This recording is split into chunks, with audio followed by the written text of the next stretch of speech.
Shavua Tov et Chodesh Tov. Merci d'être venus, toutes celles qui ont participé. Et merci à toute l'équipe qui a préparé aussi, parce que ça a demandé beaucoup de préparation. Je remercie ma femme et merci Madame Piaskowski, tous ceux qui nous ont aidés pour préparer, pour la pub, pour tout. Comme Rabbi Nachman il a dit, chaque chose qu'on veut faire pour moi, c'est pas facile. Les gens qui font des choses pour Rabbi Nachman, ils savent que c'est pas facile. Mais bon, Hachem, on s'habitue à ce que ça passe facile. Que je vous il aide. Alors, Bezrat Hachem, dans ce Montse Shabbat, Rosh Chodesh qui se lève, que Bezrat Hachem, on espère que ce mois, on va voir des Nissim. Comme David Amelech il dit, Samchenu, ki moteinitan, réjouis-nous autant que tu nous as fait souffrir. Il va falloir vraiment qu'Akadosh Baruch Hu nous réjouisse beaucoup parce que en Israël il a beaucoup souffert. Ces derniers jours aussi, beaucoup de questions, beaucoup de perte de stabilité, perte de repères. On voit des gens ce qu'on peut leur demander, les gens ils étudient la Torah, ils sont à la synagogue le matin. Qu'est-ce qu'on veut? Qu'est-ce qu'on veut de nous exactement? Qu'est-ce qu'il faut? Difficile, c'est sûr que c'est difficile à comprendre. Et Bezrat Hashem, avec cette lumière de Hanouka, elle va venir nous éclairer, nous dire que malgré toutes ces choses-là, tout ce qu'on voit, il faut savoir que d'Afka, on nous attaque et qu'est-ce qu'on attaque, qu'est-ce qu'on veut de nous précisément. On voit que ce qui est attaqué principalement, c'est Jérusalem, la Torah, les maisons où il y a de la Torah, là où il va y avoir une résidence pour Akadosh Baruch Hu, pour la Shrina. De la même manière que Hachem il pleure parce que sa maison n'est pas reconstruite. Et vous voyez qu'à peine on bouge un petit peu juste pour essayer des gens qui ont envie d'aller, de monter, Mirov Itlaavut. Il y a des gens qui disent c'est pas bien, il faut pas, c'est contre la halakha, c'est pour la halakha, on ne sait pas. Aujourd'hui, il n'y a personne qui peut dire quoi que ce soit sur un sentiment d'enthousiasme et de quelqu'un qui a envie de monter au Harabaït parce que Pachout, il a envie de se rapprocher dans l'endroit principal d'où vient toute la Kedusha du monde. Et on ne peut pas dire aujourd'hui on a le droit, on n'a pas le droit. Ce n'est pas des choses qui sont dans le droit. On n'est plus dans le droit ici. Aujourd'hui, on n'est plus dans le droit. Là où il y a du bien, il faut dire Baruch Hashem, et c'est extraordinaire. Les gens qui veulent faire quelque chose de bien, je ne dis pas qu'il ne faut pas rentrer dans de la politique, ni savoir politiquement si c'est bien, si c'est dangereux pour les autres ou pas.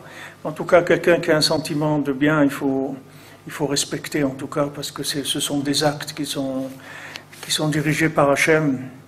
Et si on voulait faire que ce qu'on a le droit, alors il y a, par exemple, Pinchas, il n'aurait jamais sauvé le Ham Israël s'il faisait ce qu'il avait le droit. D'après le droit, même Moshe Rabbeinu lui a dit, je ne sais pas, fais comme tu sens que tu dois faire. Alors Pinchas, il a été mécané Kinat Hashem, il a été jaloux d'Hachem, c'est-à-dire de l'amour d'Hachem, pour l'amour d'Hachem, et il a fait ce qu'il a fait. Alors que tous les gens lui disaient, mais tu es un fou, tu ne te rends pas compte, tu vas tuer quelqu'un c'est un nasi du Ham Israël, tu vas tuer et celui qui l'a tué, Zimri ben Salou, c'était un très grand tzaddik, c'était un chef de tribu, c'était un homme très grand. Et pourtant, il est tombé là où il est tombé. À ce moment-là, il fallait agir. Et ce qu'il a fait Pinchas, c'est sûr qu'il devait le faire, puisque Akadosh Baruch Hu l'a remercié. Et s'il n'avait pas fait ça, il n'y aurait pas eu la suite du Ham Israël. Alors quand des gens ils font des choses qui sont en dehors de ce qu'on comprend, il faut se taire, il n'y a rien à dire. Si on n'est pas d'accord, on n'est pas d'accord, mais il faut pas en parler parce que ce sont des choses qui sont inspirées par Hachem. Et on voit ces corbanotes qui sont partis comme On voit que Sarah, elle a été enterrée à Kiryat Arba. On disait pourquoi à Kiryat Arba? Parce que là-bas, il y a les quatre zougots du Olam, les quatre couples qui sont enterrés là-bas, Adam Arishon et Chava, il y a Abraham et Sarah, il y a Yitzhak et Rivka, il y a Yaakov et Léa. Alors on voit ces quatre qui sont partis cette semaine par rapport au Kiryat Arba, que c'est Hebron, comme c'est écrit dans les Sfarim, que Hebron c'est la Shon Chibour, c'est l'endroit du Chibour, que personne ne voyait la grandeur de Hebron. Tout le monde croyait que c'était un endroit obscur. On dit qu'ils l'ont vendu à Avraham Avinu parce qu'ils croyaient que c'était Stam. Il a dit, c'est un champ là-bas au bout, ça n'avait pas d'importance. Et pourtant, c'est la porte du Gan Eden. Hebron, c'est là où il y a la porte du Gan Eden. Et personne ne voyait à ce moment-là. Alors Hachem, il a fait tout ce qu'il a mis en place, c'est pour que cet endroit il soit l'endroit où il y a les Kvoura des Havot, et que ça c'est un mérite pour la Kedusha d'Eretz Israël, que toute la Kedusha d'Eretz Israël, elle est basée sur cet endroit-là, qui est Béhémet, l'endroit où nos Havot, ils ont leur repos, et de là on reçoit l'émanation de la sainteté qu'ils ont eue toute leur vie, et qui continuent à nous transmettre. Maintenant, qu'est-ce qui est attaqué dans le monde aujourd'hui? Si vous voyez de tous les côtés, vous voyez ce qu'on attaque, c'est la construction. On n'a jamais vu ça dans aucun pays au monde où on dit aux gens pourquoi vous construisez des maisons. C'est-à-dire, il y a qu'on dise pourquoi on fait la bombe atomique, d'accord, pourquoi ça, mais qu'on dise aux gens pourquoi chaque maison qu'on construit, c'est pas maintenant, on n'est pas en train de construire. Alvaï qu'on construit 500 000 maisons, mais on construit, je sais pas, 200-300 maisons, ça y est, tout le monde entier il se réveille. Qu'est-ce que vous faites? Vous construisez des maisons. Béhémet, qu'est-ce que nous on doit comprendre de ça? C'est-à-dire, c'est tellement fou comme réaction, c'est que nous on doit comprendre de ça que ce que nous on doit faire aujourd'hui, c'est construire des maisons. C'est ça ce qu'on doit faire, c'est construire des maisons à Jérusalem. Béhémet, ce soir, je me demandais, parce que quelqu'un m'a envoyé un mail en me posant une question par rapport à ça, qui ne comprenait pas comment des gens dans la Torah, etc., ils sont assassinés de façon aussi cruelle, etc. Et je me suis dit que ce qu'il devrait faire, BMS, ce qu'on devrait essayer de faire, c'est que de dire, voilà, chez Chaz de Shalom, chaque fois qu'il y a eu quelqu'un qui a été tué à Jérusalem, alors il y a 1000 familles qui montent à Jérusalem s'installer. C'est ça qu'on devrait faire, parce que c'est ça qu'Hachem il veut. C'est-à-dire que Hachem il veut qu'on remplisse Eretz Israël de maisons, c'est-à-dire qu'il y ait des maisons à tous les niveaux, qu'il y ait la maison d'Hachem, c'est-à-dire les Bate Knisiot, Bate Midrashot, qu'il y ait des maisons, des résidences en Eretz Israël, et que chacun construise sa maison, que chacun il maintienne sa maison, et il fasse tous les efforts qu'il faut pour que sa maison, elle tienne jusqu'au bout. Et aujourd'hui, c'est ça qui est attaqué. On attaque l'endroit du Beth Amikdash, on attaque la construction à Jérusalem, et on attaque les maisons de chacun. Chacun, il est attaqué dans sa maison, dans son Shalom Bayit, parce que on voit, c'est quelque chose qui n'a jamais existé dans le monde, c'est-à-dire les problèmes qu'il y a dans les maisons aujourd'hui, c'est quelque chose qui est complètement choquant, c'est-à-dire c'est pas quelque chose qu'il y a eu. On voit pas des périodes dans le Ham Israël où il y a eu tellement de problèmes de Shalom Bayit, tellement de problèmes. On voit des cas des gens qui se marient, mamash, 2 jours après, ils viennent et disent non, ça y est, je veux divorcer. Mais attends, ça fait 2 jours que tu es marié. Non, je peux pas, je peux pas, non, c'est pas possible, je peux pas. Mais attends, mais ça fait 2 jours que quelqu'un se marie, 2 jours, ou quelqu'un 3 mois, ou quelqu'un 1 an. C'est pas. Il faut savoir que c'est de la faute de personne. Ça, c'est la première chose qu'il faut savoir. C'est que ces problèmes qu'on vit, ce ne sont pas des problèmes qui sont dus à l'individu lui-même. Ce sont des problèmes qui viennent de la situation générale de la spiritualité dans le monde. C'est-à-dire l'évolution de la spiritualité dans le monde, c'est ça qui fait ces problèmes-là. Ce n'est pas les gens eux-mêmes. Vous prenez ces gens-là d'aujourd'hui, vous les aurez mis un siècle avant, ils n'auraient pas eu ces problèmes-là. Ils auraient eu d'autres problèmes, mais pas ceux-là en tout cas. On vit avec ce qu'il y a aujourd'hui à réparer. Et de la même manière que le monde, il ne laisse pas construire des maisons, mais des pierres, des maisons à Jérusalem. Qu'est-ce qu'ils ont à faire qu'on construise des maisons à Jérusalem? Qu'est-ce qu'il y a? Chacun construit dans son pays. Pourquoi ils ne laissent pas construire à Jérusalem? Qu'est-ce qu'il y a? Qu'est-ce qu'ils ont contre ça? Il faut savoir que c'est pour nous dire combien c'est chachouv de construire à Jérusalem. Combien c'est important une maison à Jérusalem, une maison, une maison juive, où il y a une mezouza, où on fait Shabbat, où on fait la Torah. À Jérusalem, c'est quelque chose que, aujourd'hui, toute la Géoula, elle dépend de ça. Il n'y a pas besoin aujourd'hui de faire beaucoup de discours.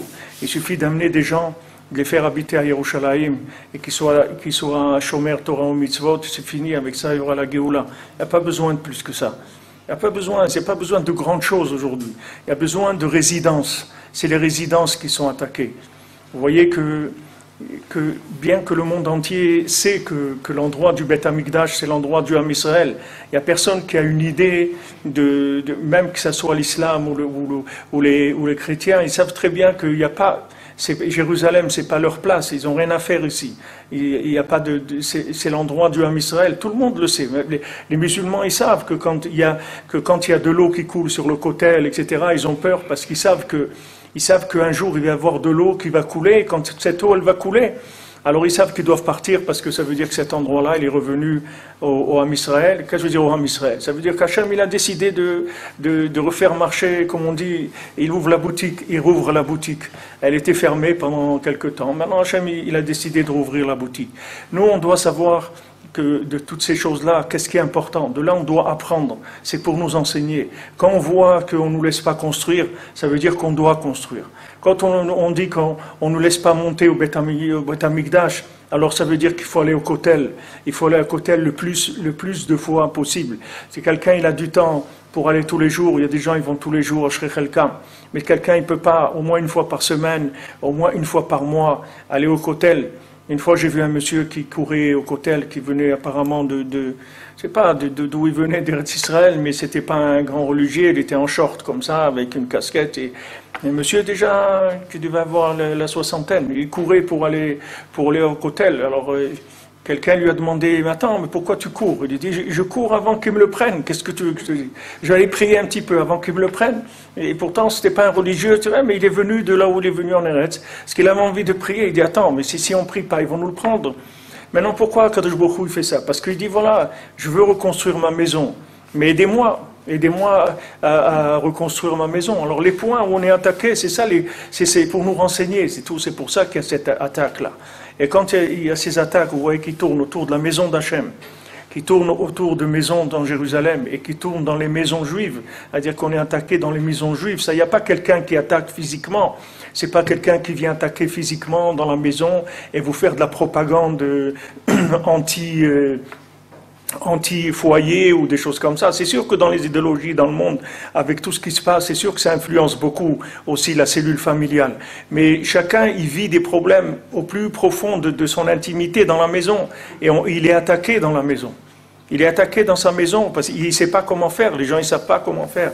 Vous voyez des gens très bien, le mari, il est bien, la femme, elle est bien, des gens extraordinaires. Et vous voyez, ils ne s'entendent pas. Ils s'entendent pas, ils n'arrivent pas à s'entendre. Il y a un souffle de folie dans la maison, il y a des nerfs, il y a un souffle qui rentre dans la maison, que ce soit l'éducation, des gens bien, vous voyez des gens, mamash, mesoudarim, bien, ils voyaient leurs enfants, des problèmes, ils appellent la police, au fond vous voyez des choses qui sont pas ragiles.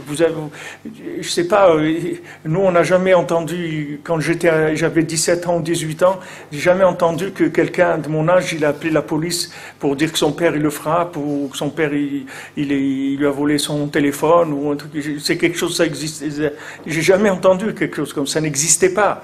Aujourd'hui, mais le nes de Hanouka, c'était pas, c'est-à-dire quand ils ont trouvé le nes, c'est que tous les soirs il y avait, mais le premier soir, c'est pas un S, c'est-à-dire l'huile, elle était là.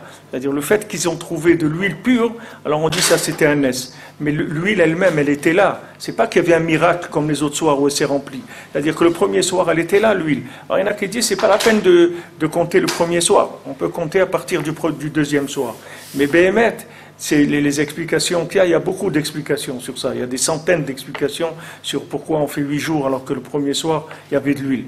Il y a beaucoup d'explications, mais l'explication qui donne Rabbi Nathan, c'est que d'Afka, de trouver l'huile pure, ça c'est le plus grand ness. Maintenant que ça se rajoute après, ça c'est rien du tout, ça. C'est-à-dire qu'une fois que vous avez trouvé, après ça va se rajouter, c'est pas un problème que ça va se remplir. Le plus dur c'est de trouver la première, c'est-à-dire c'est de trouver le début, c'est tout. Une fois que vous avez trouvé le début, après ça y est, c'est lancé, c'est terminé. Après vous allez faire que ajouter tous les jours, ça va grandir et ça va devenir de plus en plus merveilleux. Mais le plus dur c'est de trouver cette fiole-là, le premier soir. Cette fiole-là, c'est-à-dire de trouver des idées qui soient des idées adaptées à ce qu'on est en train de vivre maintenant, c'est-à-dire à notre époque. C'est-à-dire toutes les huiles, elles sont devenues impures. Ça veut dire que même si c'est des huiles de Torah, elles sont devenues impures, ça veut dire qu'elles ne fournissent pas les armes pour pouvoir vous battre contre ce qui vous entoure, chacun là où il est agressé, que ce soit dans sa vie spirituelle, dans sa prière, dans sa Torah, dans sa Hirat Shamayim, dans son couple, dans l'éducation de ses enfants, chacun là où il est attaqué, dans la parnassa, dans tout. Quelque chose qui nous permette de nous battre contre les éléments qui sont là aujourd'hui. Pas une Torah qui vient d'avant, qui est devenue impure, parce qu'elle a été tellement prise dans ce qu'il y avait dans le monde, que cette Torah, c'est plus une Torah qui peut nous aider aujourd'hui à pouvoir nous en sortir dans ce qui nous attend chaque jour, sa lutte de tous les jours, comment il va tenir encore un jour, encore un mois, encore une semaine, comment il va faire pour tenir avec toutes les épreuves qu'il y a. Regardez, quelqu'un, il voit ce qui se passe, il a peur maintenant. Avant, les gens ils croyaient qu'ils allaient à la synagogue, ils étaient tranquilles. Maintenant, même dans la synagogue, quelqu'un il a peur d'aller à la synagogue. C'est comment vivre toutes ces choses-là. C'est-à-dire, on a besoin d'une Torah qui nous donne des forces pour vivre ces choses-là, pour vivre toutes les épreuves que qu'il n'y ait plus d'épreuves, que Hachem il envoie du chesed, mais on doit être mitmoded, c'est-à-dire savoir comment lutter contre cette chose qui veut détruire notre ville, qui veut nous prendre Yerushalayim, qui veut nous prendre nos maisons, qui veut prendre nos enfants, nos familles, qui veut détruire. C'est-à-dire c'est une force, on ne peut pas la contrôler. Je me souviens en France dans les années, en 1980, ils avaient fait des journaux qui s'appelaient le journal du... Il y avait chaque département, il avait un journal. Vous aviez le 73, le 80, le 92. C'était des journaux gratuits. Alors nous, on avait vu au début des journaux gratuits et on avait peur que ces journaux ils rentrent à la maison parce que c'était gratuit, c'était nouveau, ça n'existait pas avant des journaux gratuits. Quelqu'un voulait un journal, il fallait l'acheter. Donc ça va, on protégeait notre maison, on n'avait pas de problème avec ça. Mais maintenant, des journaux gratuits qui venaient nous mettre dans la boîte aux lettres et trucs, alors on était embêtés avec ça parce qu'il y avait des annonces, des choses qui n'étaient pas bien, etc. On essayait de trouver des solutions. Mais aujourd'hui, regardez où on est aujourd'hui. Ça, c'est 35 ans après. Regardez où on est, où la Touma elle est rentrée, dans quoi on nage, dans quoi on baigne aujourd'hui. Et personne ne peut dire non, moi, il n'y a pas de problème, je vais m'en sortir. Parce que les gens, ils baignent dedans. On ne peut pas dire non, moi, ça va, je sais comment je vais faire. Il n'y a personne qui sait comment il va faire. Il n'y a personne qui sait du tout comment il va faire. Il ne sait pas du tout, et il faut le reconnaître, parce que si on commence par croire qu'on sait comment faire, alors on ne va pas trouver la solution. Si quelqu'un il va chez le médecin, il faut d'abord reconnaître qu'il est malade, premièrement. Deuxièmement, qu'il n'a pas de médicaments. Parce que quelqu'un qui n'est pas malade, il ne va pas chez le médecin. Et quelqu'un qui est malade et qui a des médicaments chez lui, qui sait se débrouiller, il ne va pas chez le médecin non plus. Donc maintenant, Rabbi Nachman il dit, moi je peux vous aider, je peux tout faire pour vous, mais il faut que d'abord vous veniez et vous me dites quel est le problème. Parce que si vous ne me racontez pas votre problème, je ne peux rien faire pour vous. C'est pas parce qu'il ne veut pas, c'est pas parce qu'il est... C'est que si on n'a pas une participation d'un éveil quelconque d'en bas, si on ne sait pas qu'on est dans un problème véritable et qu'il n'y a pas de solution, pour l'instant on ne voit pas la solution. Tant qu'on n'est pas dans ce cas de figure-là, on ne peut pas avoir les solutions. Solutions, il faut qu'elles viennent par rapport à un éveil d'en bas. Quand il y a un éveil de nous-mêmes, Alors là, les tzadikim, ils peuvent nous donner toute leur expérience et tout, de là où ils sont, nous envoyer, mettre tout ce dont on a besoin dans ce monde. Alors maintenant, cette lumière-là qu'on va allumer, c'est-à-dire ces idées qui sont des idées pures, qui n'ont jamais été contaminées par aucune touma dans le monde. Rabbi Nachman, il a amené une Torah. C'est pas une Torah qui a été cuisinée dans ce monde. Donc déjà, ce que vous pouvez être sûr, c'est qu'elle n'a pas le goût d'aucune marmite de ce monde. Parce que c'est pas une Torah cuisinée dans ce monde. Ça veut dire, c'est pas une Torah qui est passée par le cerveau de quelqu'un et que cette personne-là, elle a cherché dans les textes de la Torah et elle a trouvé des chidushim. Il y a beaucoup de rabbanim, de tzadikim qui ont écrit des livres, mais c'est tous des livres qui sont cuisinés ici, c'est-à-dire ils ont pris la Torah, ils ont réfléchi sur la Torah et ils ont trouvé des chidushim. Et ils ont écrit des livres et des livres qui sont venus de ce qui a été brassé dans ce monde avec la Torah, qui est la Torah, il y a de quoi prendre et prendre et prendre, même si le monde il vivait 1 million d'années, il y aurait de quoi amener des chidushim tout le temps. Maintenant, quand il y a eu la première révélation dans le monde, ça a commencé Rabbi Shimon Bar Yochai et le Harizal et le Baal Shem Tov et Rabbi Nachman. Le Rabbi Shimon Bar Yochai, ça a commencé une nouvelle Torah. La Torah de Rabbi Shimon, c'était une nouvelle étape dans le monde. Avant Rabbi Shimon, il n'y avait pas ça. C'est-à-dire c'était une Torah de réflexion et d'approfondissement des textes jusqu'à découvrir des idées dans les textes. Mais Rabbi Shimon, vous verrez le Zohar, c'est écrit « Patach ve'amar ». Il ouvrait sa bouche, c'est tout. Rabbi Shimon, il ne réfléchissait pas. Rabbi Shimon, il ouvrait sa bouche et il mettait la prise en haut, c'est tout. Mais il ne réfléchissait pas. Et ça commençait à sortir de sa bouche. Et même Moshe Rabbeinu, il parlait dans la bouche de Rabbi Shimon. Vous voyez dans le Zohar, c'est écrit Raya Mehemna. Vous allez voir écrit dans le Zohar Raya Mehemna, le berger de confiance. Qui c'est le berger de confiance? C'est Moshe Rabbeinu. Moshe Rabbeinu aussi parlait dans la bouche de Rabbi Shimon. C'est-à-dire Rabbi Shimon, c'est devenu un récipient, c'est devenu une antenne sur terre des mondes supérieurs, où les mondes supérieurs, ils allaient s'exprimer à travers la Neshama de Rabbi Shimon. Et ça a amené dans le monde le Zohar. Et après le Harizal, il a développé, après le Baal Shem Tov, il a développé. Alors maintenant, quand le Rabbi Shimon il est venu pour rétablir dans la Torah une chose qui était déterminante, c'est-à-dire si on n'avait pas réparé ça, le monde il aurait été détruit, Chas v'Shalom. C'est que Rabbi Akiva, il était arrivé à une Torah tellement élevée, il avait 24 000 élèves, et ces 24 000 élèves, ils sont morts parce qu'ils n'avaient pas d'amour entre eux, il n'y avait pas d'amitié entre eux. Donc ils sont arrivés au maximum de la Torah, et quand ils sont arrivés au maximum dans la Torah, le résultat, c'est qu'il n'y avait plus d'amitié entre eux, il n'y avait plus de communication. Chacun, il était dans les textes approfondis, et chacun, il s'est détaché de l'autre. Alors Rabbi Shimon, il est venu pour réparer ça. Rabbi Shimon, c'était l'un des élèves de Rabbi Akiva, et donc lui, il est venu pour réparer cette chose-là. C'est pour ça que Rabbi Shimon, il a amené une nouvelle Torah, que cette Torah, elle allait commencer déjà par la Havat Israël. Lui, il a dit maintenant, sachez que notre Torah, elle dépend que de ça. C'est-à-dire, Bechavivuta talia milta, il a dit, moi, toute ma Torah, elle dépend de l'amitié. C'est-à-dire, plus on va être amis, et plus il va venir d'en haut des éléments qui vont nous aider à tous. Alors on a intérêt à se tenir les coudes, parce qu'en se tenant les coudes, on va pouvoir faire descendre des choses qui sont très très élevées. Et si on reste tout seul, on n'aura rien du tout. On pourra rien amener. On a besoin de communiquer, on a besoin d'amitié, on a besoin de voir chacun par rapport à l'autre, que l'autre aussi il est bien, que l'autre aussi il veut le bien.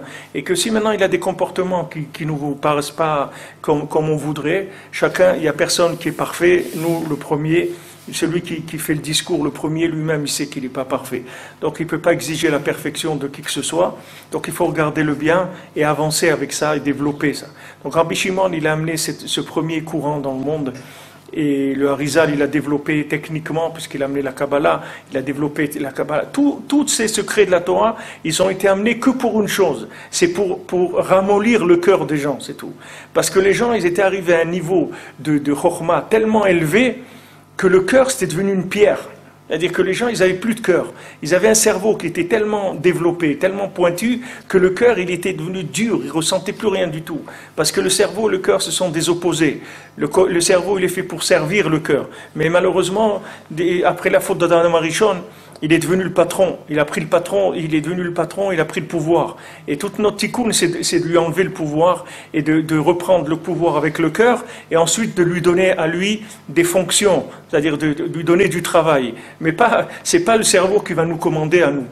Nous, on ne veut pas que notre cerveau nous commande. Nous, on veut être commandé par les tzadikim, pas par notre cerveau. Notre cerveau ne nous intéresse pas. Où nous a amené notre cerveau? Nous a amené à faire des bêtises dans ce monde. Le cerveau ne nous intéresse pas. Et même les gens qui n'ont pas fait des bêtises, même des tzadikim, des gens qui ont réfléchi sur la Torah de façon vraie, ils sont arrivés au bout de la Torah. Au bout de la Torah, ils sont arrivés à quoi? Qu'ils ne pouvaient plus supporter les uns les autres. Maintenant, ça y est, si les uns ne supportent plus, comment on va faire pour construire la maison d'Hachem? On ne peut pas. On ne peut pas construire la maison d'Hachem. Beti, betefila, ikarel, kolahamim. Ma maison, c'est une maison de prière pour tous les peuples. Alors Rabbi Shimon, il a lancé cette première chose. Il a amené ce premier médicament dans le monde. Le Harizal, il l'a développé techniquement. Après, le Baal Shem Tov, il est venu pour résoudre le problème qui avait été entraîné par ça. Le problème qui avait entraîné par cette attitude-là des Talmidid de Rabbi Akiva, c'est qu'il y avait de la Torah dans le monde, mais la Torah elle était réservée à une élite. Il y avait de la bourgeoisie de la Torah. C'est-à-dire les gens qui connaissaient les Talmidei Chachamim, c'était des bourgeois. Et les gens qui ne connaissaient pas la Torah, c'était des gens simples qui ne connaissaient rien de la Torah. Ils faisaient leurs prières, ils faisaient leur Shabbat, mais avoir accès à l'étude de la Torah, c'était réservé aux nobles seulement. C'était que les nobles qui pouvaient avoir accès à l'étude de la Torah. Donc le Baal Shem Tov, il est venu et il a dit, je suis venu pour déchirer le méchant Lamdan. Je suis venu pour déchirer le méchant érudit, l'érudit méchant. C'est-à-dire que parce qu'il est devenu érudit, il est devenu méchant. C'est-à-dire qu'il sait des choses, alors il devient méchant avec les autres, parce que les autres, ils savent rien du tout. Donc il se sépare d'eux, il ne veut même pas leur parler, et il les laisse dans l'ignorance. Donc le Baal Shem Tov, il est venu pour emmener de la Torah dans des gens simples. C'est pour ça que le Baal Shem Tov, il allait partout, il rapprochait des gens simples, les cordonniers, etc. Et il leur montrait que dans le ciel, quand il faisait des Teilim, comment dans le ciel, ce qui se passait, etc. Il a fait toute une rééducation du Ham Israël pour faire entrer la Torah dans des gens simples. Ça, c'est le Baal Shem Tov. Le Baal Shem Tov, il a terminé, et Rabbi Nachman, il a pris le volant. Et Rabbi Nachman, il n'est pas venu ni pour des gens qui n'avaient pas de cœur, il est aussi pour ça, mais son travail principal, c'est que Rabbi Nachman, il est venu pour les fous. C'est pour ça qu'il est venu, Rabbi Nachman. Rabbi Nachman, il est venu soigner les fous. Maintenant, les gens, il faut qu'ils sachent qu'ils sont fous. Maintenant, s'ils ne savent pas qu'ils sont fous, alors ils doivent passer d'abord, il faut qu'ils aillent d'abord faire une radio pour qu'on leur dise qu'ils sont fous. Maintenant, si les gens ils croient qu'ils sont normaux, et ça va leur prendre encore du temps jusqu'à qu'ils vont prendre le médicament. Mais les gens qui savent qu'ils sont fous, déjà ils n'ont pas de problème. Parce qu'ils savent que Baruch Hashem, Rabbi Nachman, il a amené des traitements pour les fous et il n'y a aucun problème. Maintenant, qu'est-ce que c'est un fou? Qu'est-ce que c'est un fou? Un fou, la Mishnah dit qu'est-ce que c'est un fou? Un fou, c'est quelqu'un qui ne sait pas donner la valeur aux choses, la valeur des choses. Par exemple, vous lui donnez un billet, et il sort, il ne sait pas faire attention, il va le perdre. Parce qu'il est fou, il n'a pas de date, il est fou. Alors il ne sait pas garder les choses. Il ne connaît pas la valeur des choses, il ne sait pas les garder. Voilà la définition d'un fou. Donc après, chacun il a qu'à se reconnaître là-dedans. Il verra que le maasé, quand quelqu'un ne connaît pas la valeur de ce qu'il a, il ne sait pas ce que c'est la valeur d'un mariage, il ne sait pas ce que c'est la valeur d'avoir des enfants, il ne sait pas ce que c'est la valeur de vivre en Eretz Israël, il ne sait pas ce que c'est la valeur de connaître la Torah, il ne sait pas ce que c'est la valeur de la vie, de dire Modéani le matin et d'être joyeux que Hachem nous redonne la vie pour un jour. Quelqu'un qui ne sait pas ces valeurs-là, ça s'appelle qu'il est fou, c'est tout. Il n'y a pas besoin, on ne parle pas maintenant des fous qu'il faut leur mettre une camisole. C'est-à-dire des fous que dans leur tête, ils sont fous. Ils vivent, mais ils vivent avec des valeurs qui ne sont pas vraies. C'est-à-dire ils ne savent pas la valeur de ce qu'ils ont. C'est ça notre problème aujourd'hui, et c'est pour ça que tout est fragile chez nous. Parce que quelqu'un qui a un diamant, il va le garder. Il va le garder. Vous savez, les riches, les gens qui ont des grandes fortunes, Une fois qu'ils ont des grandes fortunes, ils ont des problèmes. Les problèmes principaux qu'ils ont, c'est avec la mafia et avec les voleurs. C'est connu, des gens qui ont on ne parle pas des gens qui ont 1 million d'euros ou 2 millions, mais des gens qui commencent à avoir des sommes très importantes. Tout de suite, la mafia vient les voir pour leur proposer leurs services. Ils ont besoin aussi que leur argent soit gardé, que leur maison soit gardée avec des caméras, des trucs, etc. C'est le souci qui vient quand quelqu'un il a une richesse. Maintenant, quand quelqu'un il a une richesse spirituelle, alors c'est sûr qu'il est attaqué de tous les côtés. Mais si quelqu'un n'est pas conscient de sa richesse, il ne peut pas comprendre pourquoi il est attaqué. Il dit, mais je ne comprends pas.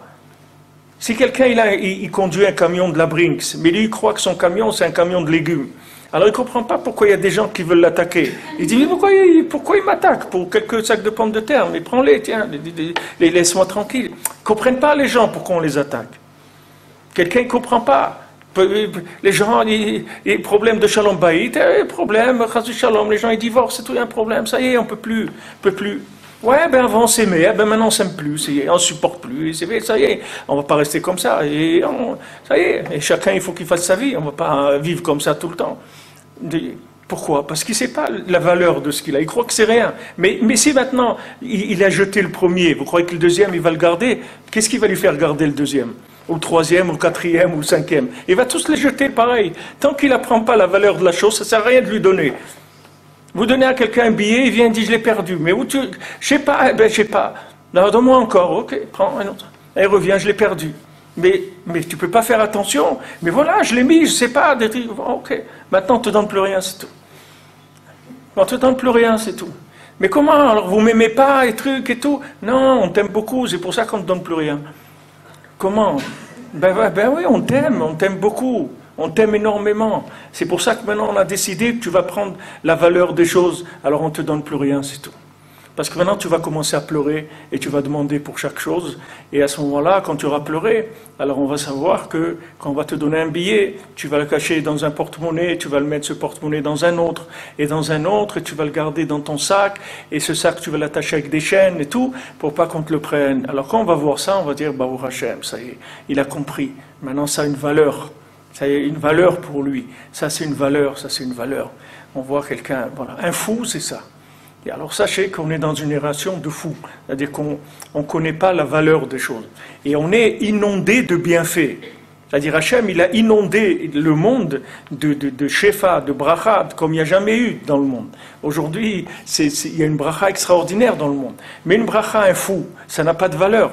Voilà Eretz Israël. On est là en Eretz Israël. Baruch Hashem, combien de gens qui voulaient venir habiter en Eretz Israël? Combien de tzadikim, vous leur avez dit, voilà, au lieu de vivre 80 ans, tu vas vivre 20 ans en Eretz Israël. En Chutz La'aretz, 80 ans, mais si tu viens en Israël, tu vas jusqu'à l'âge de 20 ans. Est-ce que tu es d'accord? Tout de suite, ils signent. Tout de suite, parce que les gens, rien que de marcher sur Eretz Israël, ils auraient donné leur vie, rien que pour quelques pas en Eretz Israël. Pourquoi? Parce qu'ils avaient la valeur de ça. Le Rachaim Akadosh, quand il est venu à Méron, chez Rabbi Shimon, il est monté à 4 pattes, d'en bas de la route jusqu'en haut. Il est monté à 4 pattes, même pas debout sur ses pieds, il est monté à 4 pattes, parce que lui, il savait qu'est-ce que c'est Rabbi Shimon. À son niveau à lui, il savait qu'est-ce que c'est Rabbi Shimon. Donc lui, tandis qu'aujourd'hui, quelqu'un il va à Méron, il dit, ah non, le bus il monte pas jusqu'en haut. Non, moi je vais pas. Quoi, je vais me prendre toute la côte là, avec le soleil, mais ça va pas, non. Mais parce qu'il ne sait pas où il va, c'est tout, il ne sait pas où il va. S'il savait où il allait, il serait prêt à partir à pied de Jérusalem jusqu'à Méron. Mais il ne sait pas. Donc il faut maintenant traiter ces gens-là. C'est un état de fait. C'est-à-dire que maintenant, on ne va pas commencer à critiquer la folie, parce que c'est une réalité dont on n'est pas responsable. On est comme ça, comme Rabbi Nachman, il a raconté, celui qui a mangé la moisson de la folie, ok, les gens ils sont devenus fous. Maintenant, ça c'est un état de fait. Maintenant, dans cette réalité-là, il y a des gens qui ont pris conscience de leur folie, et il y a des gens qui n'ont pas pris conscience. C'est le seul problème qu'on a. Maintenant, les gens qui ont pris conscience de la folie, Baruch Hashem, il n'y a pas de problème, il y a des médicaments, et les gens ils se soignent, et Baruch Hashem, on voit que ça marche. Et les gens qui ne sont pas conscients, qui sont fous, alors eux, il faut qu'ils prennent conscience qu'ils sont fous. Parce que quelqu'un qui a une famille et qui ne sait pas la valeur que ça a, alors il est fou. Alors maintenant, il faut que vous lui donniez la valeur de la chose. Il faut que vous lui appreniez à avoir une valeur, que cette chose-là, elle vaut énormément. Et que chaque souffrance qu'il y a, et que chaque dispute qu'il y a et tout, c'est rien du tout par rapport à ça. Quelqu'un qui porte un diamant avec lui qui vaut des milliards, il sait qu'il risque d'être attaqué, qu'à chaque coin de rue, qu'il a besoin d'être avec une équipe de surveillance et qu'il va passer des épreuves, etc.